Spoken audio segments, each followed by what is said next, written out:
So hello everyone, welcome back to channel. कैसे हो आप सब? आई होप सब बढ़िया होंगे, अपनी पढ़ाई काफी अच्छे से कर रहे होंगे। तो आज मैं लेकर आ गया हूँ आपके लिए डीबीएमएस की यूनिट 2।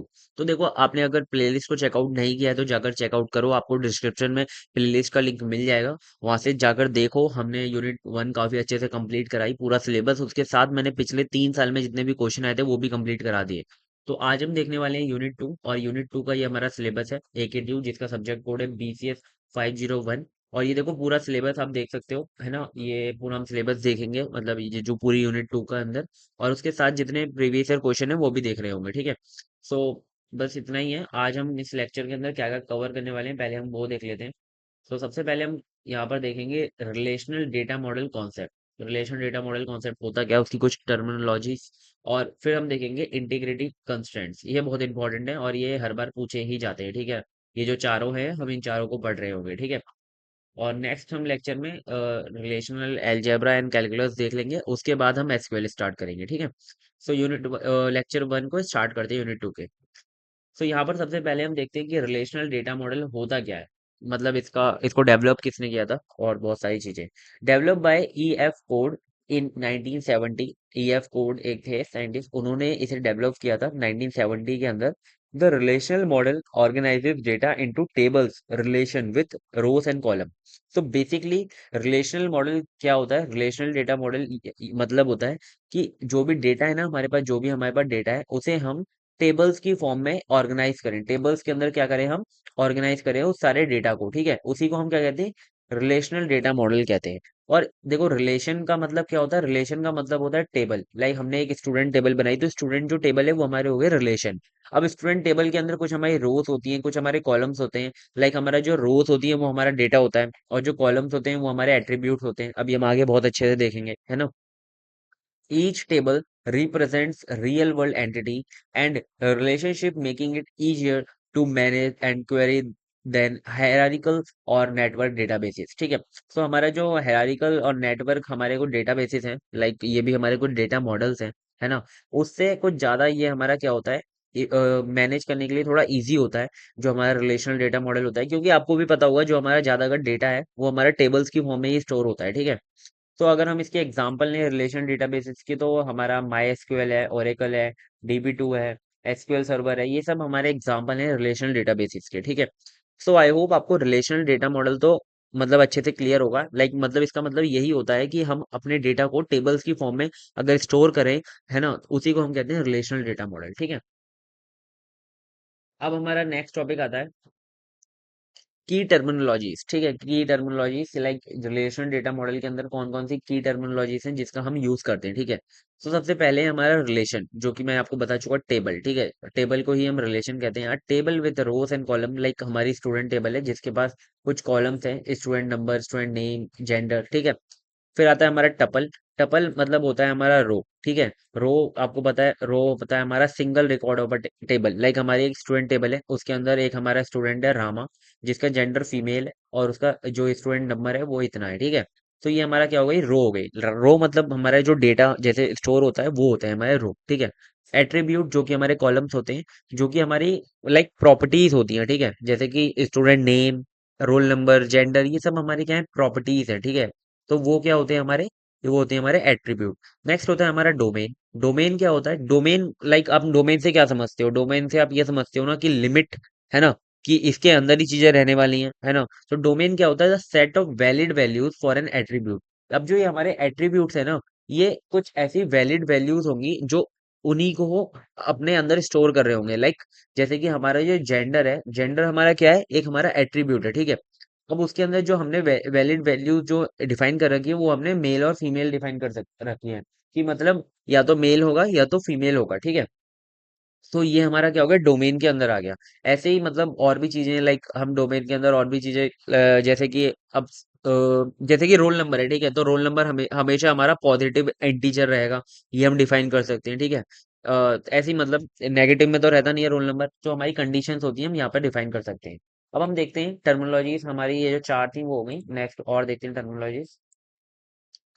तो फिर आता है हमारा कार्डिनलिटी। कार्डिनलिटी क्या होता है? नथिंग, कार्डिनलिटी भी इजी है। कार्डिनलिटी क्या होता है? The number of rose in a, sorry, the number of rose in a table. Table के अंदर जितनी नंबर ऑफ रोज होती है वो हमारा होता है कार्डिनलिटी। लाइक किसी स्टूडेंट टेबल के अंदर 5 रोज हैं तो वो कार्डिनलिटी उसकी 5 हो गई। अगर हम डिग्री की बात करें तो डिग्री हमारी होती है नंबर ऑफ कॉलम्स, लाइक हमारी ये जो टेबल है उसके अंदर एक नेम है, एक नोन रोल नंबर है और एक एज है, ठीक है। तो 3 इसकी क्या हो गई, डिग्री हो गई, ठीक है। रिलेशनल स्कीमा की बात करें तो रिलेशनल स्कीमा क्या होता है, स्कीमा का मतलब क्या होता है, स्कीमा का मतलब होता है हमारा स्ट्रक्चर, है ना।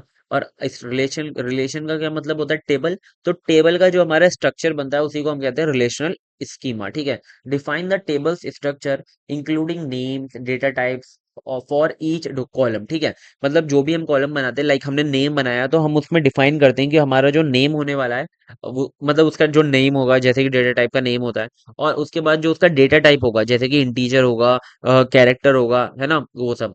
जैसे कि हमने एक स्टूडेंट स्कीमा बनाया, उसका नाम था हमारा टेबल का क्या, स्टूडेंट। हमने यहाँ पे राउंड ब्रैकेट लगाए और हमने लिखा कि स्टूडेंट नंबर रहेगा जो कि हमारा इंटीजर रहेगा, फिर स्टूडेंट का नाम रहेगा जो कि हमारा वेर कैर रहेगा, और उसका जो जेंडर रहेगा वो हमारा कैरेक्टर रहेगा, ठीक है। अब आप बोलोगे वेर कैर और कैरेक्टर में क्या डिफरेंस है, तो बेसिक सी बात है, वेर लग रहा है तो मतलब ये वेरिएबल लेंथ का होगा वेर कैर, और जो हमारा जेंडर है वो हमारा फिक्स लेंथ का होगा, ठीक है, एम या फिर एफ, है ना।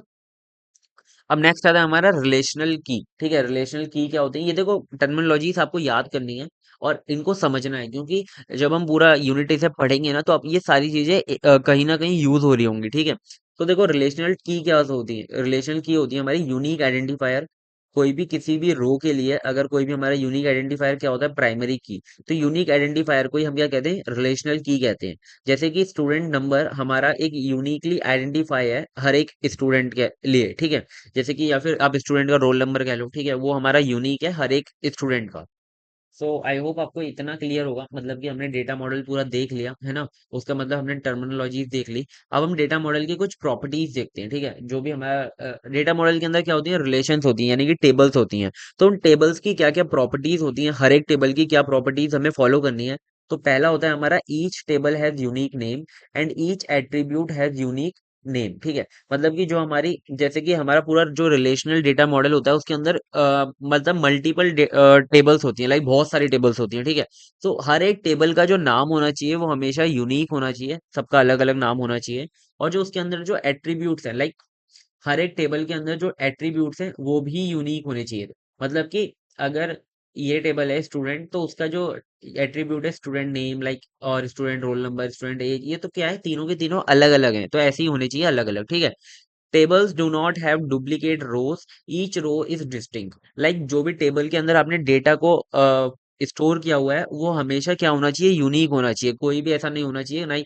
लाइक किसी का नाम राहुल है, उसका रोल नंबर 101 है और उसका जो जेंडर है वो मेल है, ठीक है। ऐसे ही आप बिल्कुल सेम टू सेम डेटा दूसरी रो में स्टोर नहीं कर सकते या फिर पूरी टेबल में स्टोर नहीं कर सकते जिसका नाम राहुल हो, रोल नंबर 101 हो और जो जेंडर है वो मेल हो, ठीक है।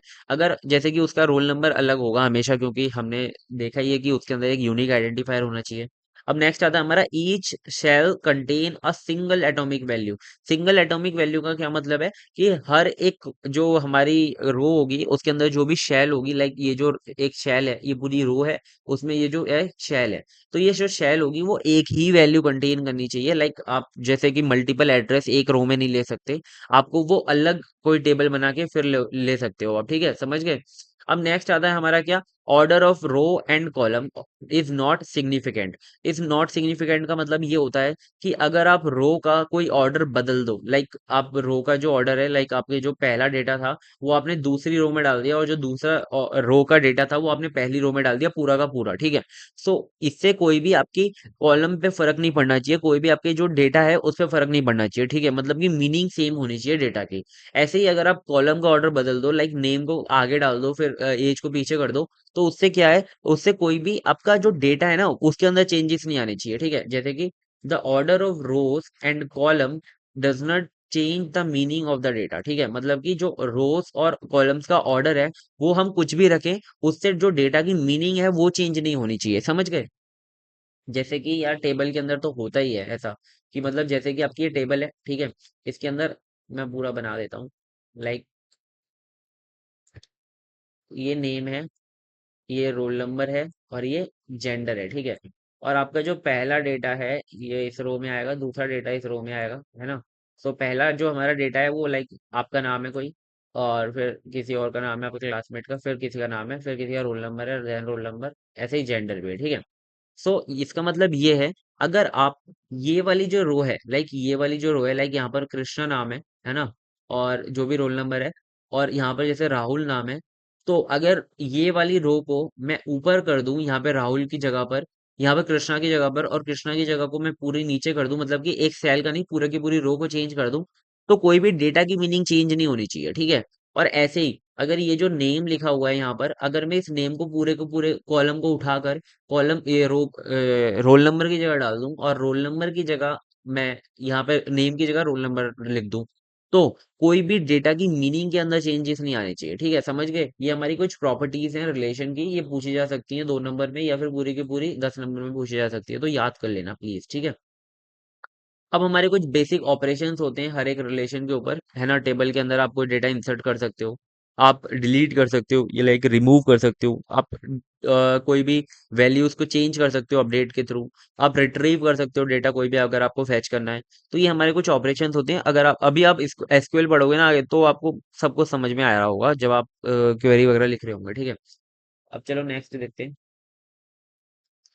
Integrity constraints. तो इंटीग्रिटी कंस्ट्रेंट्स होते क्या है, मैं आपको पहले बेसिक बताऊं। कंस्ट्रेंट का मतलब हमेशा ये होता है कि कुछ रूल्स, कुछ लिमिटेशंस, कुछ कंडीशंस, ये हमारे होते हैं कंस्ट्रेंट्स, ठीक है। इंटीग्रिटी का मतलब क्या होता है, इंटीग्रिटी से आप क्या समझते हो, कि जैसा डेटा पहले था वैसा ही डेटा बाद में है, जैसा डेटा हमारा है वो हमेशा एक्यूरेट रहे, जो हमारा डेटा है वो हमेशा क्या रहे, कंसिस्टेंट और रिलायबल रहे, ठीक है।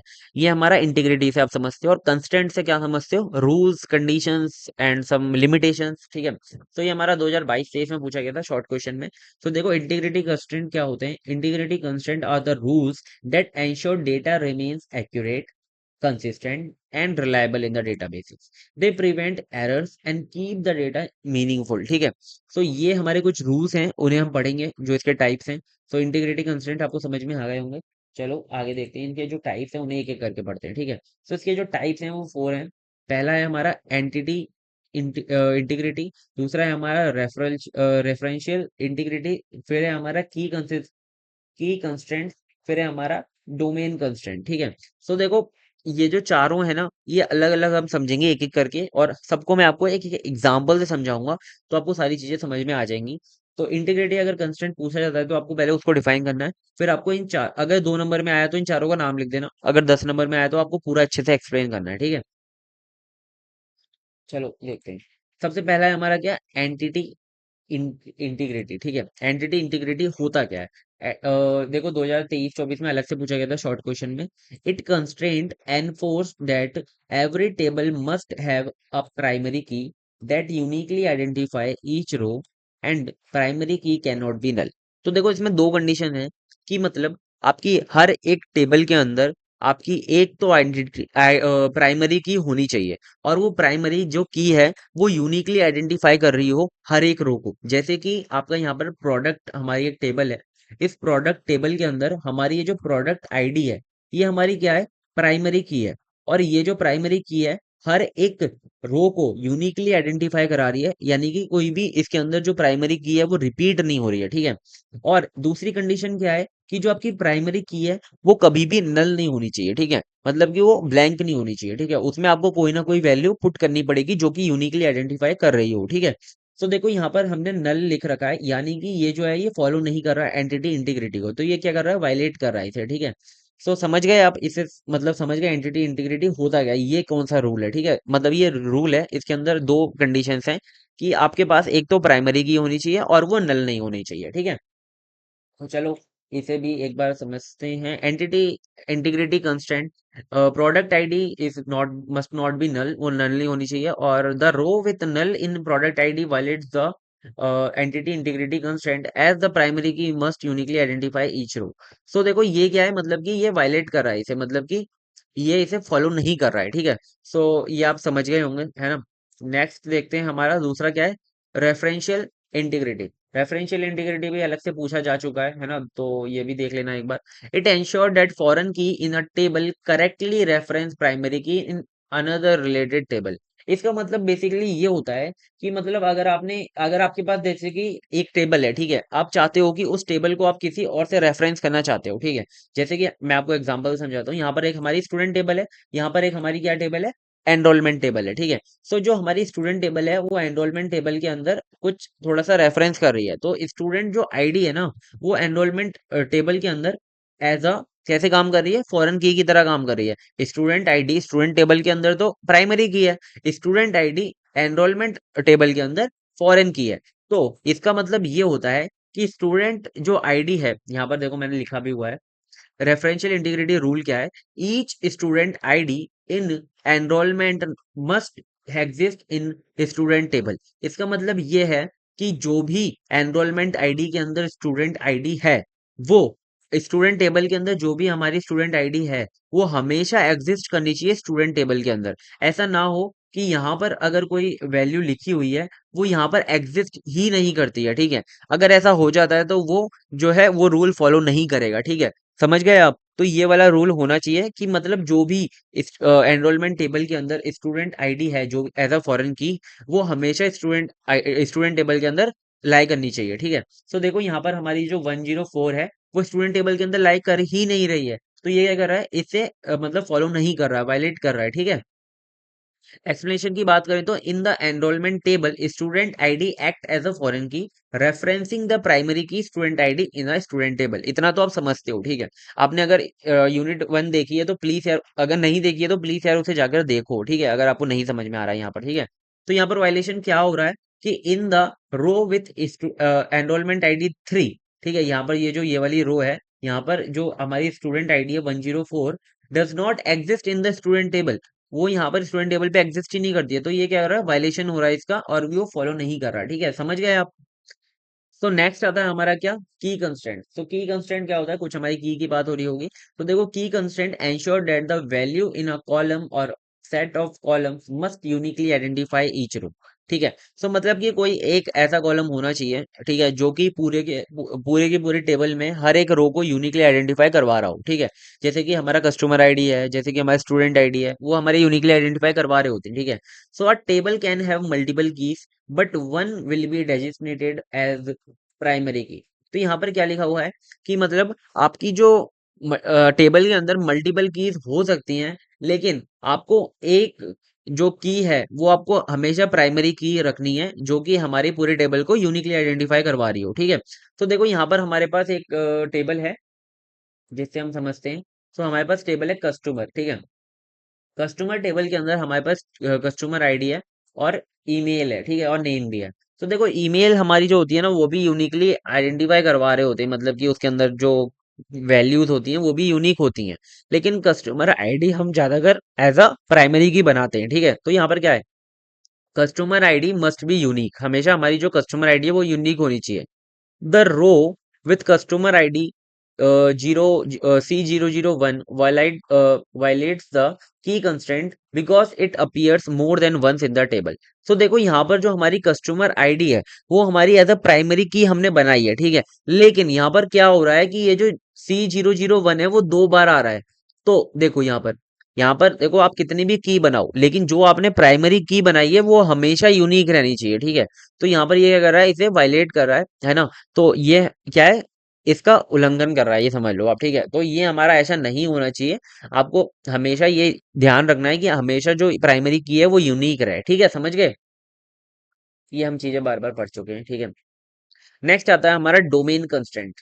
तो डोमेन कंस्ट्रेंट क्या होता है, domain constraint define the set of valid values for a given columns. तो देखो बिल्कुल वैसे ही है जैसे हमने अभी पढ़ा था डोमेन के अंदर। तो देखो डोमेन कंस्ट्रेंट क्या है, एक हमें सेट ऑफ वैलिड वैल्यू देता है या फिर लीगल वैल्यूज देता है। They ensure that only permissible data types and values are allowed in the columns, ठीक है। मतलब कि आप पहले ही बता देते हो कि यही जो आपकी वैल्यूज हैं, यही जो डेटा टाइप्स हैं, वही आपके अलाउ रहेंगे उस जो टेबल के अंदर या फिर टेबल के कॉलम के अंदर, ठीक है। तो देखो यहाँ पर हमारे पास एक टेबल है एम्प्लॉय, ठीक है। एम्प्लॉय टेबल के अंदर हमारे पास कौन कौन सी चीजें हैं, सबसे पहले हमारे पास एम्प्लॉय आईडी है, नेम है, डिपार्टमेंट है और सैलरी है, ठीक है। सो देखो हम मतलब उसके अंदर जो डोमेन्स है वो मल्टीपल लगा सकते हैं, जैसे कि हमने यहाँ पर देखो salary must be positive integer, ठीक है, जैसे कि हमने अभी देखा, हमने मैंने आपको बताया था ना रोल नंबर का भी वो पॉजिटिव रहना चाहिए। ऐसे ही यहाँ पर जो सैलरी है हमेशा हमारी पॉजिटिव रहनी चाहिए। क्या किसी की सैलरी माइनस में जाती है क्या? नहीं जाती, ठीक है, तो वो पॉजिटिव ही रहती है हमेशा। अब देखो the salary column can only contain numerical values that are positive, no negative values और इनवैलिड डेटा टाइप्स, ठीक है, मतलब कि उसके अंदर हमेशा जो है न्यूमेरिकल वैल्यू यानी कि इंटीजर वैल्यू रहनी चाहिए, और वो हमेशा पॉजिटिव रहनी चाहिए, ठीक है। सो देखो ये पे वायलेशन कैसे होगा कि if the salary for an employee is entered as -5,000 it will be violate the domain constraint. अगर आपने कोई भी माइनस में वैल्यू डाल दी नेगेटिव में, या फिर आपने कोई कैरेक्टर डाल दिया लाइक, है ना, तो वो हमारी क्या हो सकती है, वायलेट कर सकती है इसे, ठीक है।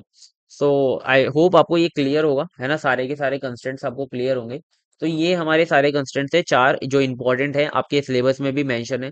आप यहाँ पे मतलब सिलेबस देखोगे तो देखो सिलेबस के अंदर हमने कितना खत्म कर दिया। हमने रिलेशनल डेटा मॉडल देख लिया, कलर में चेंज करता हूँ यहाँ से, हाँ ये रिलेशनल डेटा मॉडल हमने पूरा कंप्लीट देख लिया, और हमने इंटीग्रिटी कंस्ट्रेंट्स देख लिए, हमने मतलब डोमेन कंस्ट्रेंट तक खत्म कर लिया। नेक्स्ट लेक्चर में relational algebra and relational calculus करवा देता हूँ, है ना, पूरा यहाँ तक। फिर हम एसक्यूएल देखेंगे, ठीक है। तो चलो आई होप आपको इतना क्लियर होगा सारी चीजें। प्लीज है चैनल को सब्सक्राइब कर लो अगर आपने अभी तक नहीं किया है, और आप टेलीग्राम चैनल ज्वाइन कर सकते हो अपडेट्स वगैरह के लिए। और अगर आपने अभी तक मतलब प्लेलिस्ट को चेकआउट नहीं किया, प्लीज यार डिस्क्रिप्शन चेक करो और प्लेलिस्ट को चेकआउट करो, इतना अच्छे से समझाया मैंने सारी चीजें, बहुत अच्छे से, ठीक है। अगर आपको नोट परचेज करने हैं जो कि अभी यूनिट 2 खत्म होने के बाद आएंगे, यूनिट 1 के आपको मिल जाएंगे, आप डिस्क्रिप्शन में मिल सकते हैं आपको, ठीक है। तो चलो ठीक है, bye, take care, all the best for your exams.